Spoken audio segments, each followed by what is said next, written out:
Long Beach, August 14, 1964, Municipal Auditorium, 8,000 people. Bruce Lee is 23 years old. He has been in America for 5 years. He has no film career, no television, no Enter the Dragon, no global fame. He is teaching martial arts privately in Oakland and Seattle. He is unknown outside a small circle of serious practitioners. He is here today because Ed Parker invited him. Ed Parker runs the International Karate Championships. Parker has seen Bruce demonstrate and wants the crowd to see what he has seen. Bruce is not competing, he is demonstrating. There is a difference. Competitors fight within rules. Demonstrators show what is possible. Bruce is about to show 8,000 people something they have never seen and will not forget. He begins with the 1-inch punch. He asks for a volunteer from the audience, someone to stand in front of him and receive a punch. The punch will be delivered from 1 inch away, 1 inch, the width of a thumb, the distance between the first and second knuckle of a closed fist. Bob Baker volunteers. Bob Baker is not a random member of the public. He is a trained martial artist. He knows what a punch looks like. He knows how to brace for impact. He weighs approximately 180 pounds. He is taller than Bruce and heavier than Bruce, and he has been in physical contact sport long enough to know how to receive a hit. He is not afraid of being punched. He places a chair behind him and stands in front of Bruce Lee with his body braced. He is ready. 8,000 people are watching. The cameras are rolling. Bruce Lee extends his right fist until it is 1 inch from Bob Baker's chest. He does not wind up. He does not draw his arm back. He does not shift his weight or change his stance in any visible way that would telegraph the movement to a prepared opponent. He simply fires. Bob Baker flies backward, not steps backward, flies. The chair behind him collapses under the impact. He goes into it and through it and ends up on the ground several feet behind where he was standing. 8,000 people see this happen. Many of them have never seen anything like it. Several of them will spend the rest of their lives talking about what they witnessed on this afternoon in Long Beach. Jay Sebring is in the audience. Jay Sebring is not a martial artist. He is a celebrity hairstylist, the most famous hairstylist in Hollywood, the man whose clients include Frank Sinatra, Steve McQueen, Sharon Tate, Paul Newman, and a significant portion of the most recognizable faces in American entertainment. He has come to the International Karate Championships because a friend suggested it, and because he is the kind of person who is interested in things he has not seen before. He has seen demonstrations before. He has watched trained athletes perform impressive feats.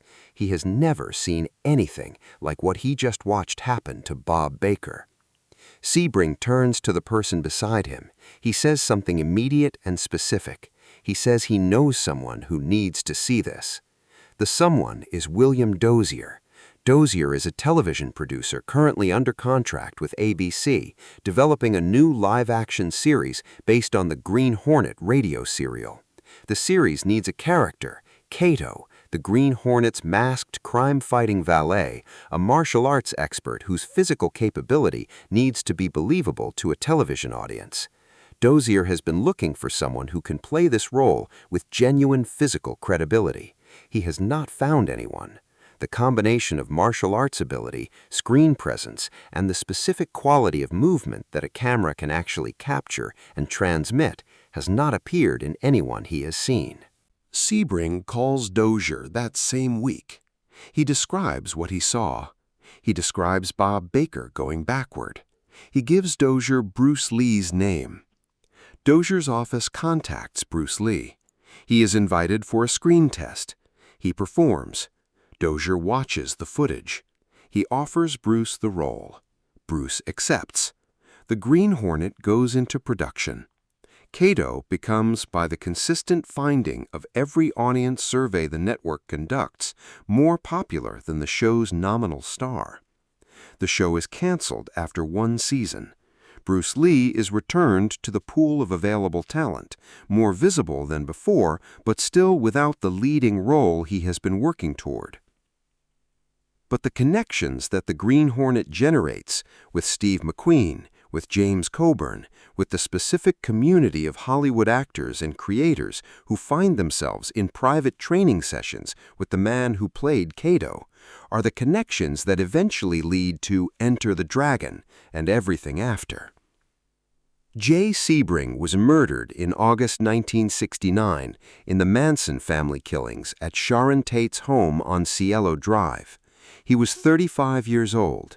He did not live to see what the phone call he made in 1964 eventually produced. He did not see Enter the Dragon. He did not see the global fame that came from the chain of events he set in motion with a single conversation after watching Bob Baker go backward from a 1-inch punch in Long Beach.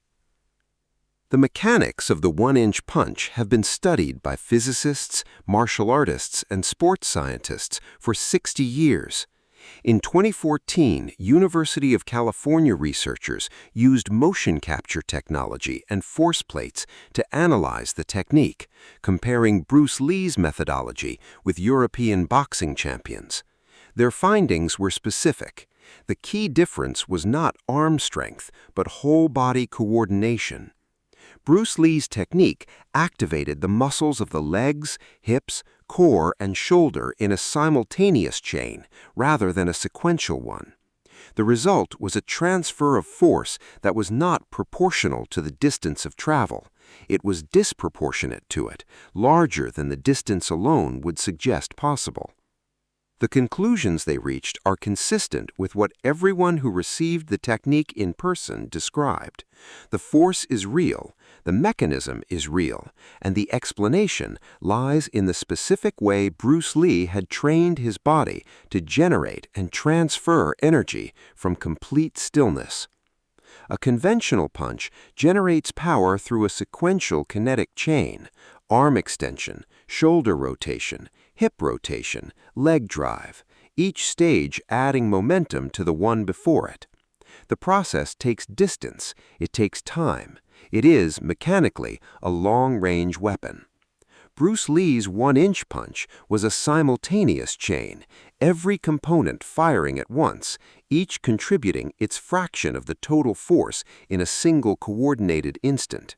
The shock wave that resulted was concentrated in a way that a longer distance punch was not, and the body receiving it had no time, no reaction time, no absorption window to process the incoming force before it arrived.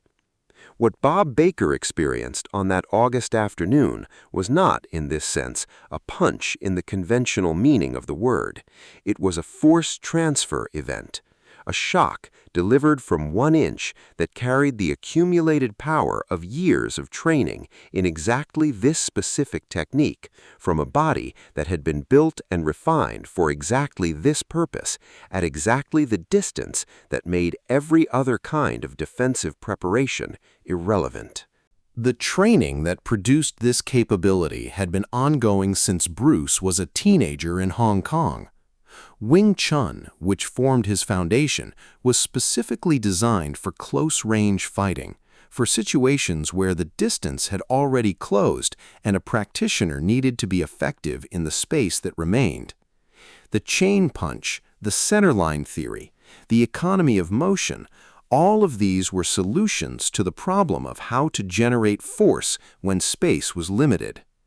Bruce had taken Wing Chun's solutions and built on them, refining and testing and training with an obsessive consistency that the people who knew him described in terms that suggested something beyond discipline, something closer to compulsion. He trained because he could not stop. He trained because each session revealed something that the previous session had not, and the new thing needed to be tested and refined and integrated. He trained because the gap between what he could do and what he believed was possible never fully closed. By August 1964, the training had been ongoing for approximately a decade. Bob Baker was the public demonstration of its result. 1 inch, backwards several feet, chair collapsed, 3 days unable to work. The demonstration at Long Beach that day included other elements that have become famous in the decades since.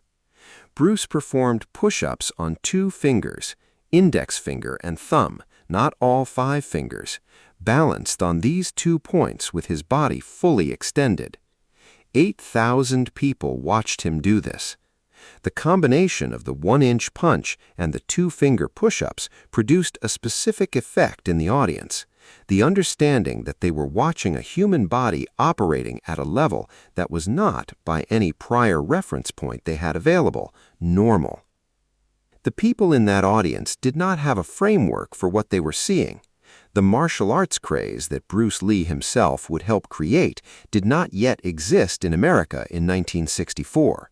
There was no UFC, no mixed martial arts, no widespread public understanding of what a trained martial artist's body could do. What they saw was, for most of them, genuinely unprecedented.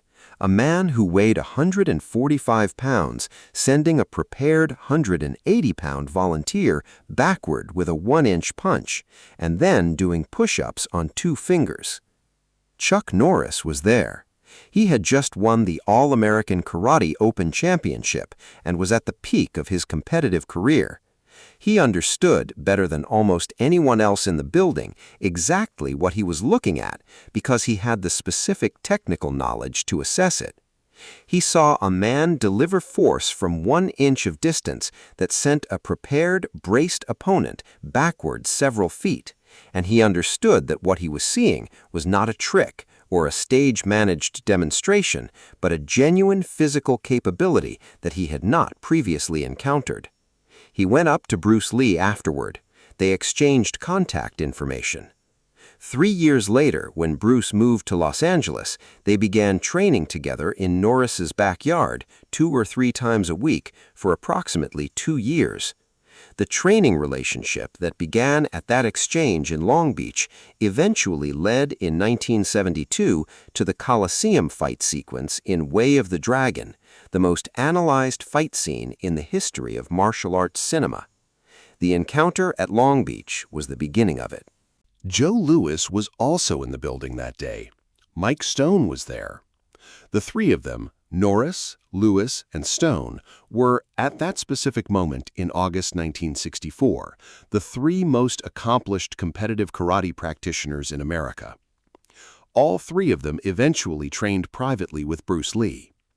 All 3 of them went on record, in interviews spread across multiple decades, saying that what they witnessed that day in Long Beach was unlike anything they had seen in their years of competitive training. 3 world-class martial artists, watching the same demonstration, arriving at the same conclusion, the 1-inch punch that put Bob Baker on the floor was not impressive to people who didn't know what impressive looked like. It was impressive to people who knew exactly what impressive looked like and had never seen this particular version of it before. Jay Sebring was there, and his phone call to William Dozier set in motion the chain of events that led to the Green Hornet and eventually to Enter the Dragon and the global fame that followed in an ever-expanding circle. Without Sebring's call, the timeline of Bruce Lee's career looks completely different. Without the 1-inch punch demonstration that prompted Sebring's call, there is no call to make. Without Bob Baker volunteering to stand in front of Bruce Lee's fist, the demonstration might not have had the dramatic impact it had on the 8,000 people watching. Might not have been the thing that stopped Jay Sebring mid-sentence and made him think immediately of William Dozier. Bob Baker was not trying to change the history of martial arts cinema when he raised his hand in Long Beach in August 1964. He was trying to see what a 1-inch punch felt like. He found out. He went home. He could not go to work for 3 days. He probably did not know, sitting in that collapsed chair on the auditorium floor, that his willingness to stand in front of Bruce Lee's fist had connected the man who would become Kato to the producer who needed to find him. The chair fell. Jay Sebring made a phone call. William Dozier made an offer. Bruce Lee became Kato, And the rest of the chain assembled itself over the following 9 years, item by item, until it reached Enter the Dragon and the global fame that entered the historical record on July 26, 1973, 6 days after Bruce Lee died and could no longer see it. The chair that collapsed behind him is not in any museum. Nobody kept it. It was an auditorium chair in Long Beach in 1964, and it served its purpose as a safety measure and was presumably replaced with another chair, and that was the end of its role in history. The moment it fell is in the memory of everyone who was in that building, and in the account that Bob Baker gave to people for the rest of his life. 3 days, from 1 inch. Bruce Lee went on to become the most famous martial artist in the history of the world. The demonstration at Long Beach in 1964 was not the beginning of that. It was a moment partway through a process that had started in Hong Kong in the early 1950s and would continue until July 20, 1973. But it was the moment that connected his physical capability to the specific person who connected him to the specific producer who gave him his first American television role. It was the moment the chain became visible. Bob Baker stood up. He braced. He received the punch. He went backward. 1 inch. 3 days. 8,000 witnesses. And somewhere in the audience, Jay Sebring reached for his phone. If this story moved you, subscribe and leave a comment. Did you know the 1-inch punch at Long Beach in 1964 was the chain of events that led directly to Enter the Dragon? Share this video and tell us in the comments if you had been in that audience in Long Beach in August 1964, would you have volunteered?